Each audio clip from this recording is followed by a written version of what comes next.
Hey, I'm Alex Radical from Board Game Co, and today I'm reviewing Gods and Mortals from Wolf Design. Gods and Mortals is a 2 to 4 player stock-taking game disguised as an area control game in which players, you, are fickle gods, investing into the nations of the world only to abandon them as soon as it is opportune to do so. Before we dive further into this channel is sponsored by Allplay, more about them at the end of the video, and this is a prototype. All rules and components to exchange, and I'll have a link to the crowdfunding campaign down below. In Gods and Mortals, players take on the roles of various gods. Over here I have Hephaestus and Artemis, but you can choose from a variety of different gods, all completely asymmetric, well not completely, very asymmetric with their own rules and actions all assigned to them, a whole smorgasbord of gods to play as. You'll be playing across 5 rounds of play, tracked over here, and in each round you're going to be taking 4 actions with these cards over here. But before we do that, we have the divinity phase, where players are going to decide, based on their hands, what they think they can influence in the game. For example, I have a hand of a red and green, which isn't the only aspects to be mindful of, but for a quick determination it gives me a lot of information, and so to that end maybe I'll go ahead and do a major favor and a minor favor in red and green. What you're going to do is effectively you're paying to go up the track with that faction in order to raise the faction and then sell your influence with that faction. So for example, if I was doing that right now, I would take a look at the start of the game. The strength of each faction is 3. The strength is the number of regions they have presence in. So for example, if I want to take a major favor in green, that's going to cost me 6, 2 times 3, and a minor favor in red is going to be, again, a 1 times 3 for a total of 9. I start with 14, so I'm going to lower my token down from 14 all the way down to 5 over there, spending 9 to get influence in those factions.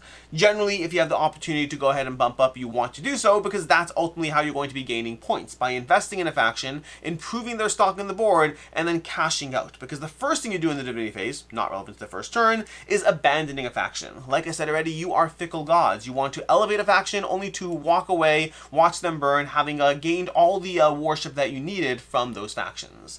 That's going to be the divinity phase. From there you go into the action phase. In the action phase, players are going to take turns one at a time, taking a card and playing it to a specific column on your player board. You don't have to go left to right, you can go in any order you want, but by the end of it you'll have played a card into each area, activating the top or the bottom ability in the game. The bottom abilities are often more powerful, but they require sacrifice tokens, which you'll often gain based on doing a worship action from this spot over here.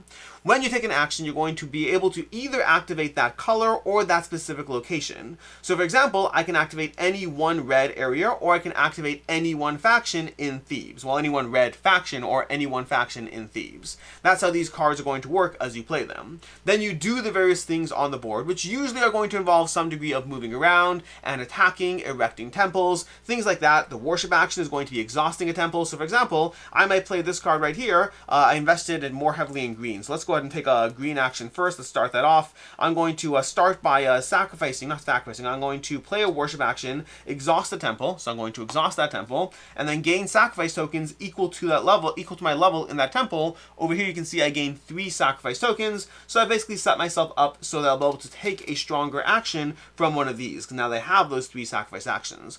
I'll go ahead and draw a card, and then I'll continue going ahead, taking turn by turn as players take their actions. Another player might go ahead and play a card. Let's take a look at their hand, and I have it set up for a 3-player game, but I'll just go back and forth in some of these. They'll go ahead and they'll play Pylos to go ahead and travel. So they're going to exhaust and move 1 to 3 followers. Let's pretend they had gone ahead and invested in these factions over here. Let's do that. So they go ahead and they do a travel, exhaust and move 1 to 3 followers to a connected land. So they're going to move these 3 followers to a connected land, moving it down to Thebes, and then exhausting those followers. The concept of an exhausted temple or follower is important because very often you have to spend them, you have to exhaust them, and by exhausting them you limit your other players' opportunities to do so. But also, I've spread my influence. Now yellow has a strength of 4 unless someone changes that, which will help when I try to inevitably cash out on yellow. Players are going to be going back and forth taking actions. The basic 4 actions are going to be recruiting, where you get more followers, traveling, where you move around the board, dueling, where you get to attack other players, which can be helpful to basically lower someone's influence when you need that to happen, to go ahead and lower their strength on the board, or even just to limit their actions. And then worship, which is going to gain you sacrifice tokens. From there, the bottom 4 abilities often have some degree of overlap. For example, build over here is going to help you build a new temple if there is not a temple in that zone. But then other actions are going to be very custom to that specific god that you're playing as. Not to mention, each god has their own unique ability. For example, Artemis' ability, honestly, both of these are very cool. I was about to say Artemis is cool, but they're all cool. Artemis' ability over here is if your card matches both the land and the faction. So if I were to play a card, let's see if I can actually do that right now. Let's see, where's my hand over here? If I'm trying to move Troy unfortunately does not have any green in it. Thebes does not have any red. Sparta's a good example of here. So for Sparta, I can do Scout. No, I can't do Scout because we don't have 3 followers. I can do Guide. I can play this card over here, and I can exhaust and move 1 follower and 1 to 3 rivals to a connected land. So I'm going to exhaust 1, exhaust these 2, and then move them to a connected land, which is going to help me because that increases the strength of red, which I have influence in, and it lowered the strength of blue, which granted no one has influence in blue, but assuming they did, I would be able to do that. But additionally, normally that would require sacrifice tokens, but if my card matches both the land and the faction, I can use that power without spending sacrifice tokens, which is a very cool ability of Artemis. Meanwhile, Hephaestus over here is going to be creating various volcanoes on the board through their actions, and then they can utilize their abilities to benefit from those volcanoes, moving around the board, exhausting followers, things like that, exhausting 1 to 3 followers, exhaust and move 1 to 3 followers in a land with volcanoes, so you can basically blow them up, or you can use them as points to move around the board. So all the various gods have their own asymmetric abilities, but meanwhile you're playing out those 4 actions, taking them one at a time, making sure you'll get 1 action in each column, although you can choose which one, before you get to the beginning of the next round, where you once again continue with the divinity, but at this point, you get to choose to abandon factions that have grown in strength. So for example over here, this player might want to go ahead and say, hey, I bought into yellow at a strength 3, but I'm going to sell yellow, selling it all at a strength 4 each, so I'm going to basically get a bit of a profit on my investment of divinity into that faction, before I go ahead and invest in other factions, hoping to elevate their stock on the board. That's the basic idea of what's happening in Gods and Mortals. Across 5 rounds of play, taking 4 actions each round, you are investing into factions before carrying out your actions by playing cards onto your player board to carry out one of 2 actions, a more basic one and then one more custom to your board, utilizing either the color of the card or the location of the card to influence which followers and temples you're going to be exhausting, all while you attempt to elevate your stock only so you can watch it crash and burn, except it's not money, it's people's lives. Abstracted people's lives, but nonetheless, you are a god, you are fickle, and the board is your realm for the making. That's basically how you play Gods and Mortals, which means it's time for my review of what I like, don't like, and can see others not liking in this game. Starting off with what I like.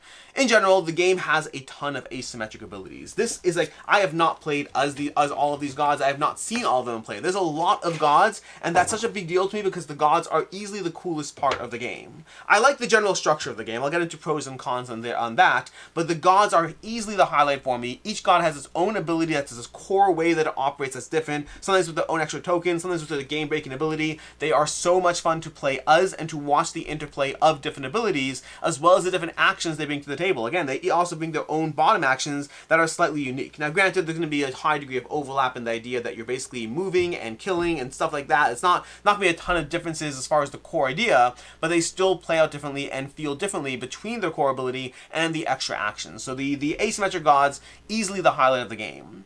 Past that, this is a stock-taking game. You're investing into the various factions on the board. You're investing into these tribes, these factions, and then watching them slowly grow or helping them grow. And there's a lot of decision spaces around what do you want to invest in that you're going to be carrying forward on your own? Where do you want to ride on the coattails of others? You see someone investing heavily in green. Maybe I just go ahead and put a minor favor into green, and then I just don't fight green so much. I focus on my own faction, let them do the heavy lifting. This is one of those areas that a 3 to 4 player game is going to be better than 2 players. I've played this at 2 players as well, and I do think it's a good experience, but I definitely think 3 and 4 shine because it allows for a lot more interplay of riding on the coattails of others, of watching the board play out, picking and choosing your battles, and hoping you can kind of either just be at the forefront of everything, dominating through whatever you're trying to do, or alternatively just riding a little bit in the background, just getting a few faction points everywhere in the game. Because again, it's a stock-taking game. You want to be paying attention to the general board state and not just what you're doing. There's also a real tension in the game because of the exhausting of player pieces. It forces you to decide not just the sequence you want to do things in,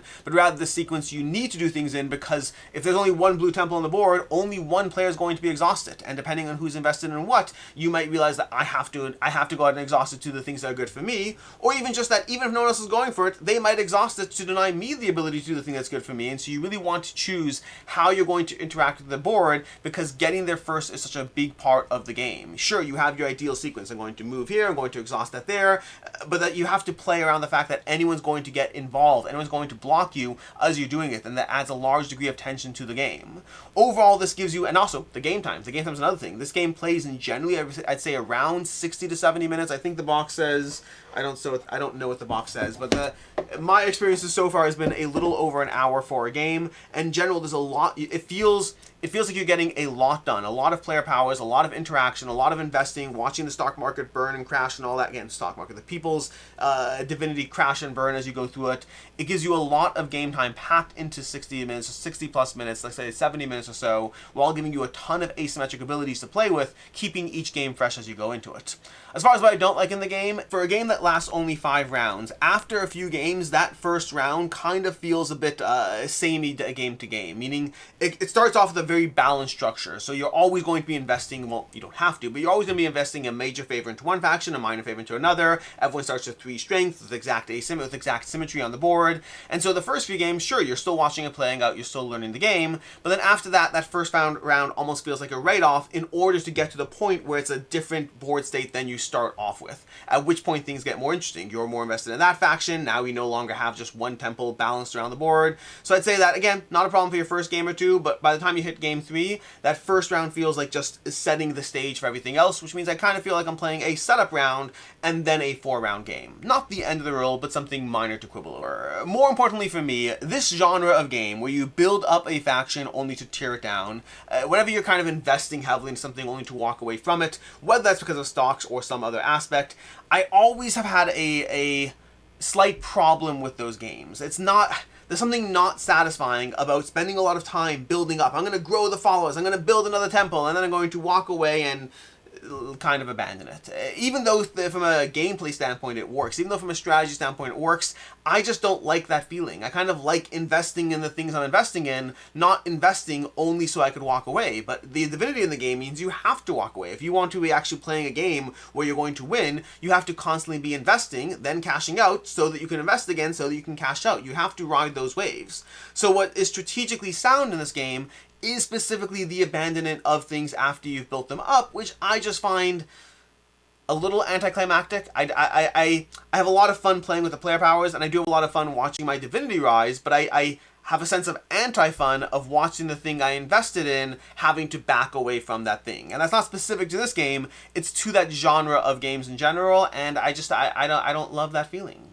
As far as I can see others not liking, the biggest thing I'd say is that going into this, especially when you're playing if you're playing a 4-player game off the bat with 4 different factions, you might be caught unawares by the various abilities of various factions. The core ability, make sure everyone announces, but the individual, those 4 unique abilities that are on the player board, those might catch you unawares because you're not necessarily going to remember, especially your first game where you're still just learning the ins and outs. Those can catch you unawares. I don't think it's super overwhelming, meaning I specifically put this in things I can see others not liking, even though that kind of thing generally is a complaint that I sometimes have of just not knowing what the other players have against you. In this game, I think that once you have a game or two under your belt, it is pretty straightforward, that it's not hard to get a little bit of a read around the table, but for your first game or two, it definitely can come as a surprise when someone does something that you didn't know they could do. As far as final thoughts on Gods and Mortals, here's the thing with this game. My favorite part of this game, and I kind of said this at the beginning, my favorite part of this game is the asymmetric abilities. I have so much fun diving into a new faction and then trying a new god, and then trying out their abilities and the way those are going to sync up with the game. That is easily the highlight for me. For me right now, this is a 4.5 out of 5, but there does come a catch with that, because the actual gameplay on the table is a mix of it both is well done and also that kind of, like I said already, the stock taking aspect of investing into a faction only to watch it crash and burn. I don't love that feeling. So I both enjoy the strategic tension of what I'm doing and the thinkiness and the strategy and trying to like plan my little mini game of what's going on. So I enjoy that around an engine that I'm a little bit more mixed on. Where I wonder where this game is as I go through this entire pile, by the time I actually play as every god once or twice, where will this game be for me? I don't know. For right now, one of my favorite things is to play as a new god every time I play, and then both get a better sense of how to play against a different god when they're in play, because I've now played as them and I know they're a little like, ooh, I'm going to try and do that, and I'm going to do that, I'm going to put this volcano here. They all have their different way of playing, and that definitely is the highlight for me. So it is a 4.5, but it's also being carried by the powers and abilities of the asymmetric gods. As far as other game recommendations, definitely check out Dogs of War if you're looking for another game in which you're investing into something but not really playing as that thing. Again, it has pros and cons to it. I still don't love investing in things that I'm not actually invested in, but Dogs of War is one of the better implementations of that system, and they just recently got a reprint. And then also check out Small World. Small World is a classic game where you're not really investing in the same sense where other players can benefit from control of that faction, but it is a game in which you're going to be bringing up your civilization, watching them crash and burn, only to adopt another one, rinsing and repeating across 10 rounds of play. And then I mentioned at the beginning of this video that Allplay is a channel sponsor. If you go to allplay.com, you can go ahead and find games both from themselves as well as from their partner publishers. And if you're in the US, you can get everything for $4 flat rate shipping. And check out Wonderland's War from Druid City Games if you want an area control game with a whole lot of chaos, bunch of asymmetry, lots of powers and abilities, but where you actually do have control of your faction the whole time. Check out Wonderland's War from Druid City Games. And in any case, until next time, I'm Alex Radical from Board Game Co. I hope you enjoyed this video, and as always, I hope you have a good one.